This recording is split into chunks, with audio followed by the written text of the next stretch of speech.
Novamente, eu estou dizendo alguma coisa por conhecimento de terceiros. Eu nunca criei ovelhas, eu não sei como é que é, e muito menos nos tempos de Jesus. Mas, pelo que a história conta, havia um trecho, um local, cercado, não é uma coisa muito densa, mas cercado, e um local onde as ovelhas passavam para sair. E passavam de uma maneira que o pastor podia identificar o número delas. Mas este local de passagem, ele não tinha uma cancela, uma porta, uma porteira, sei lá o quê. À noite, o pastor se deitava exatamente naquele pedaço aberto e ficava ali guardando. Por isso diz, eu sou a porta, eu me coloco numa posição onde você, quando precisar de água e alimento, você vai passar por mim.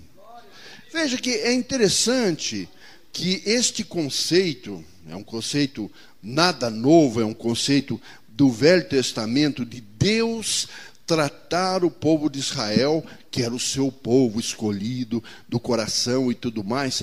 Deus tratava a eles como se ovelhas fossem. Veja que cada vez mais nós entendemos que o fundamento desta figura bíblica é dependência absoluta da ovelha para com o pastor.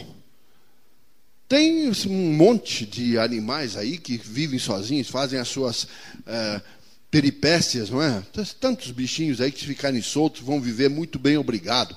Você encontra búfalos, você encontra bisões na América do Norte, e alguns herbívoros que não são feras, mas que são muito capazes de se defender.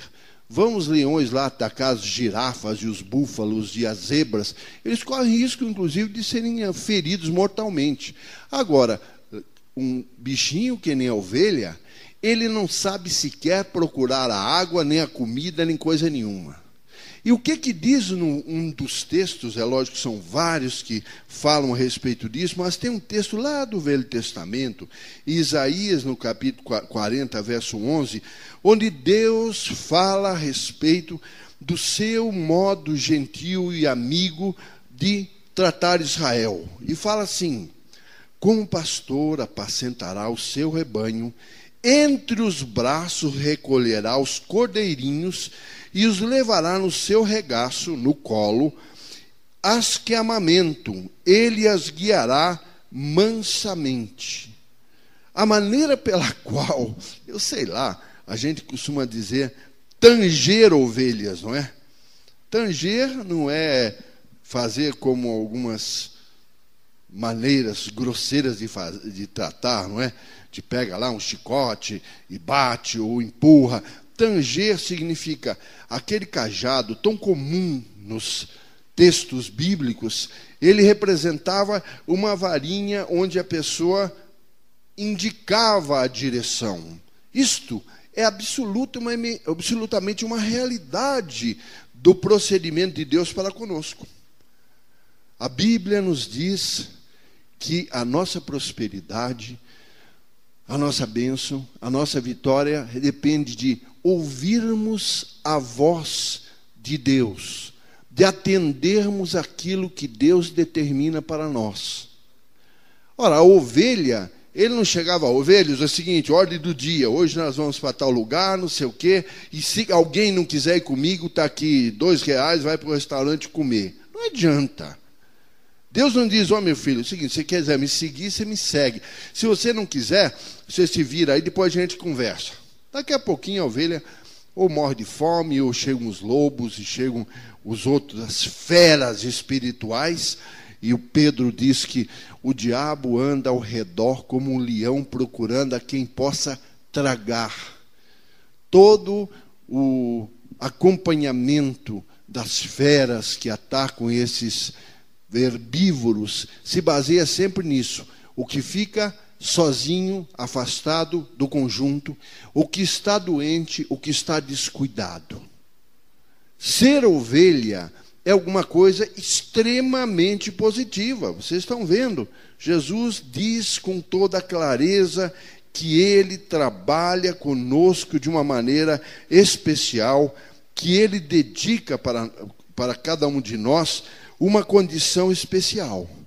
Veja, lá em Mateus capítulo 18, nós descobrimos que, embora exista um conceito de conjunto, não é? Era uma grande quantidade de ovelhas que estavam ali, Jesus, ou Deus, absolutamente não vai tratar algum de nós de uma maneira, vamos dizer, de conjunto.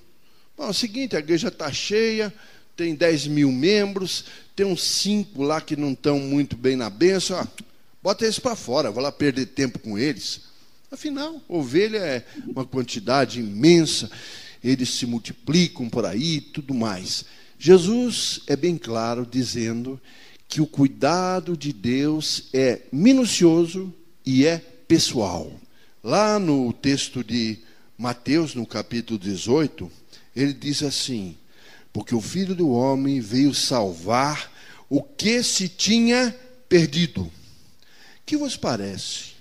Se algum homem tiver 100 ovelhas e uma delas se desgarrar, não irá ele pelos montes, deixando as 99 em busca daquela que se desgarrou? E se porventura a acha em verdade, vos digo, que maior prazer tem por aquele do que pelas 99 que se não desgarraram. Assim também não é a vontade do vosso Pai que está nos céus, que um destes pequeninos se perca. Queridos, além de nós entrarmos por uma porta que absolutamente nos garante uma completa realidade de bênção, de cuidado, todas as ameaças que possam se levantar contra nós estão nas mãos do pastor, nós também temos um conceito de amor, de tratamento que não é comum. Eu nunca vi um criador de gado que pega o boi no colo, né? Nem dá conta, não tem jeito. Agora, diz aqui o texto de Isaías que nós lemos, que Deus recolhe as ovelhinhas pequenininhas, põe no seu regaço, quer dizer, bem aqui pertinho, e fica cuidando delas. E se uma se perde lá nas montanhas, ninguém sabe onde, é uma coisa trabalhosa, né? Eu me lembro até hoje que, quando eu fui editor em São Paulo, havia um quadro que mostrava exatamente isso. Um pastor debruçado num penhasco, apanhando uma ovelhinha que estava ali num pequeno patamar, quase caindo lá embaixo. Esta é a ideia do interesse extraordinário que Deus tem por mim e por você. Não é uma questão de, imagine, quantas pessoas tem no mundo? 6 bilhões. Aqui estou eu precisando de uma cura, de um atendimento, de um consolo, de uma resposta. Deus vai lá se preocupar comigo? Tem tanta gente para se preocupar. Quem chegou primeiro aí na lista? Qual o número da sua senha para pedir alguma coisa a Deus? A Bíblia diz que ele não fica esperando a ovelha voltar. Ele sai e vai lá, onde ela estiver, para buscá-la. Agora vejam bem, é interessante, eu disse a vocês, para que eu seja alguém qualificado como ovelha, eu tenho que reconhecer Jesus como pastor. Lá no livro de Efésios, no capítulo 5, verso 2, diz assim: andai em amor, como também Cristo vos amou e se entregou a si mesmo por nós, em oferta de sacrifício a Deus, em cheiro suave. Já o apóstolo João, na sua primeira carta, capítulo 2, diz o seguinte: aquele que diz que está nele deve andar como ele andou. Primeira coisa, Jesus é a porta, e esta porta, ele diz: eu sou o caminho, a verdade e a vida. Alguém nessa semana pediu uma orientação, mas pastor, é o seguinte, tem tanta coisa acontecendo, são coisas corriqueiras, trabalho, coisas que surgem, oportunidades, que será que são oportunidades? ideias que você está ali raciocinando, como eu faço, como é que eu não faço? Será que é uma coisa que Deus colocou na minha mão e é uma oportunidade para mim? Ou será que é coisa da minha cabeça?